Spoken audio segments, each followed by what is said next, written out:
Tragically, nearly 35% of Texans experience domestic violence from an intimate partner. Now more than ever, they need our support. Safe Haven provides freedom from domestic violence in the Fort Worth area.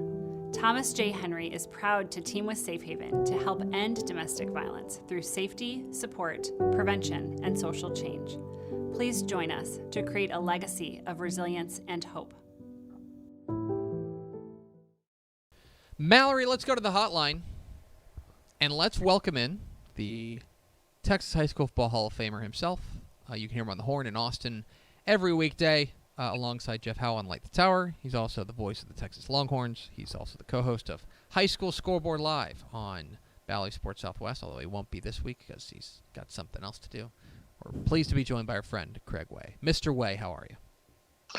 I'm good. I missed you guys last Friday. Going to miss you guys this Friday, but duty calls, and then we'll be converging again soon. I look forward to that. Were you in Connecticut yesterday? I was. But you're not anymore. Basketball, number 3, number 5 in the country, and we touched down after the game here in Austin about 3 a.m. Jeez. You're a machine. I don't get it. Speaking of being a machine. I don't get it either, Mallory. I don't get it. I just show up. I just show up. Buddy. If anyone could do same. it, it's Craig Way. Hard same.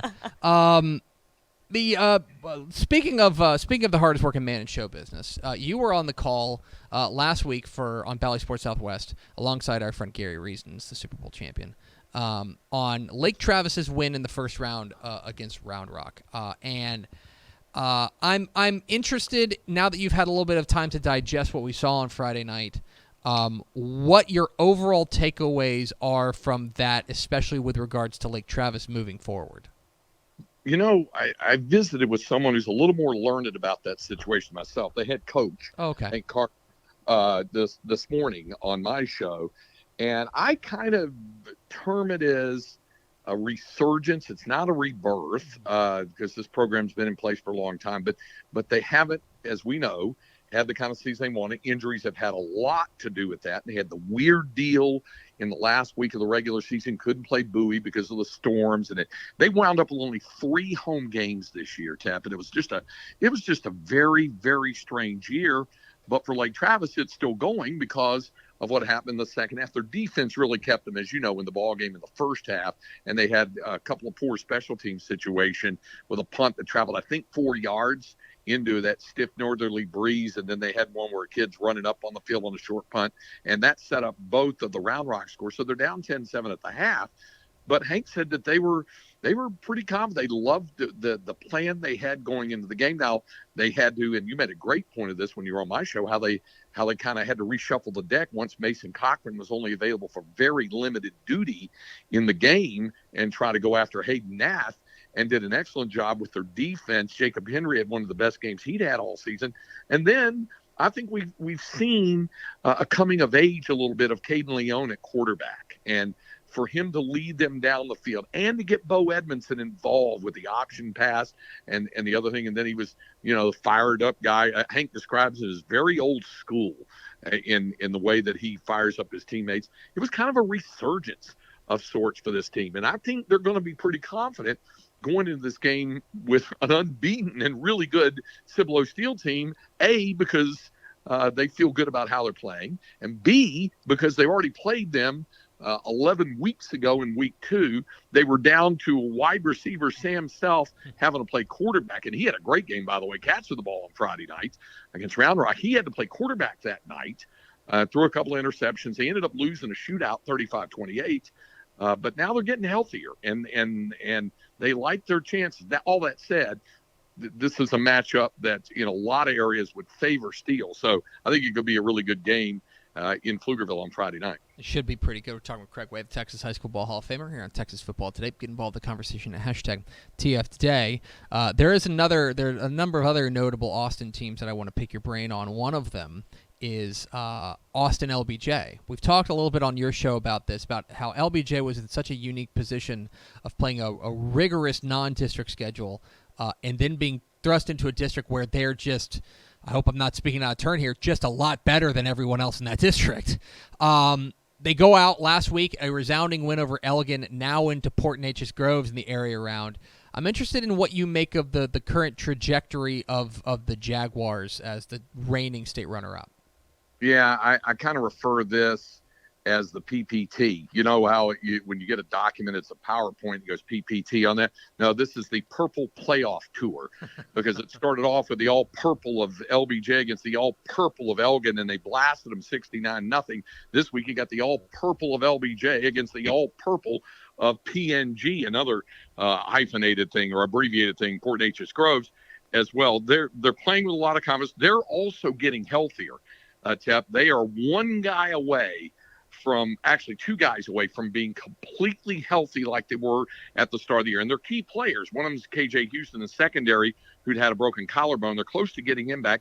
Brandon Waits was kind of a thunder to Cedric Alexander's lightning in the running back duo, but he injured a hamstring early in the year, hadn't been able to go. Now, they haven't missed a beat there because of the unexpected, really good contributions from the freshman Caleb Crenshaw. So they're doing that. And then all along while this is going on, they've had the development of the sophomore Ali Scott at quarterback, and they really like him an awful lot. He's had some bumps in the way and some growing pains along the way. All that said, we know that PNG has a really good offensive attack. Looking forward to that matchup.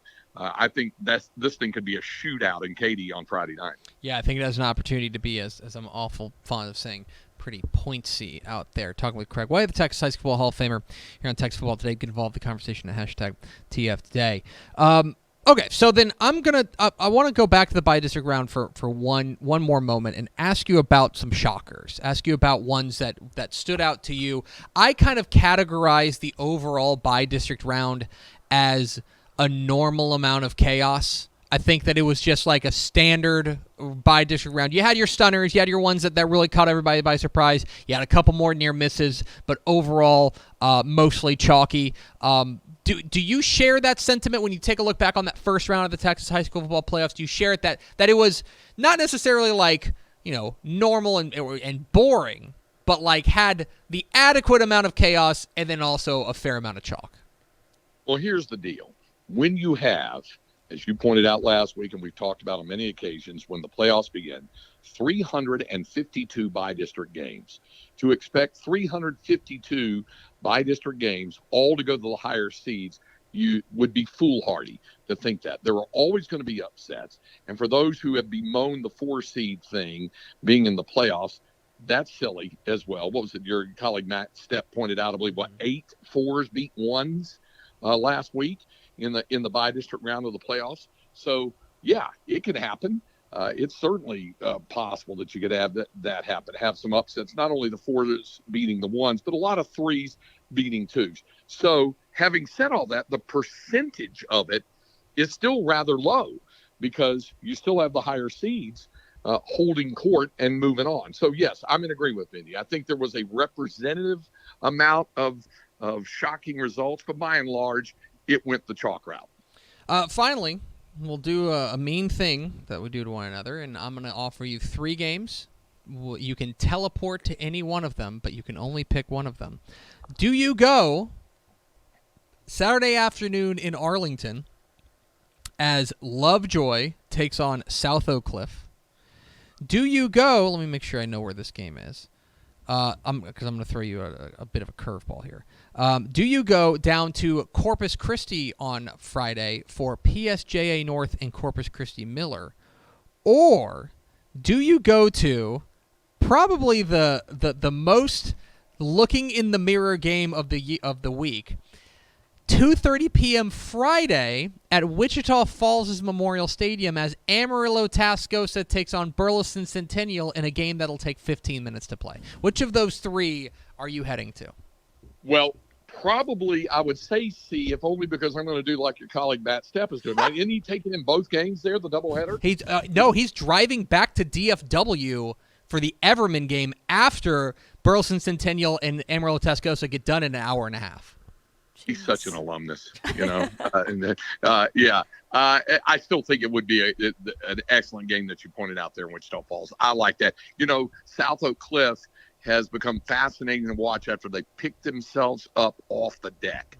And Lovejoy's had some really impressive moments and some rather head-scratching moments as well, and that's what makes that matchup intriguing. I think you subscribe to the same phraseology that I use. It's very Orwellian. It's very Animal Farm. It's, all playoffs are created equal, but some playoffs are more equal than others in terms of the attractiveness of whether it be a non-district matchup or an area matchup or whatever it might be. There's some that are just a little more exciting about that. So I get it with all of those. I mean, I think of Abbott and Union Hill as an unbeaten matchup in 6-man. That'd be kind of fun to watch. And by the way, Denton Guyer and Highland Park. And I'm sorry that I won't be able to be on the call for that for Bally's as I was hoping to be, but the kickoff time in Lawrence made that an impossibility on Saturday. But that's an intriguing one as well. So that's why I say all playoffs are created equal. Some are just more equal than others. He's Craig Way. He's a Texas High School Hall of Famer. Joins us every Tuesday here on Texas Football Today. Craig, appreciate your time, my friend. Safe travels to Lawrence, and we will talk to you next week. Looking forward to it. Thanks. Mallory, you're doing a bang-up job, by the way. Oh, thank you. That's so nice. Get him out of here. You can't see Tepper, but he's get him out of here. He's shaking his head. Bye, but thank you, Craig. Craig Way, Texas High School Football Hall of Famer, joins us every Tuesday here on Texas Football Today. You are doing a great job. Well, thank you. I appreciate that. He's just saying that. You think he's just being nice? I think he's just being nice. Because you called him. Well, I also said if anyone can do it, Craig Way can do it because he can do everything. He's Superman. Very so he true. had to. Yeah, you guys are just. He's awesome. Over here just high-fiving each other. Patting each other on the back. I love it. Anyway, appreciate Craig Way hopping on with us. Thanks so much for watching that video. If you would like more and to be notified when they come out, go ahead and click that subscribe button right down there. You can also watch Texas Football Today every day live at noon on TexasFootball.com, Facebook, Twitch, and right here on YouTube. For more of the best coverage of Texas football in the Lone Star State, go to TexasFootball.com/subscribe.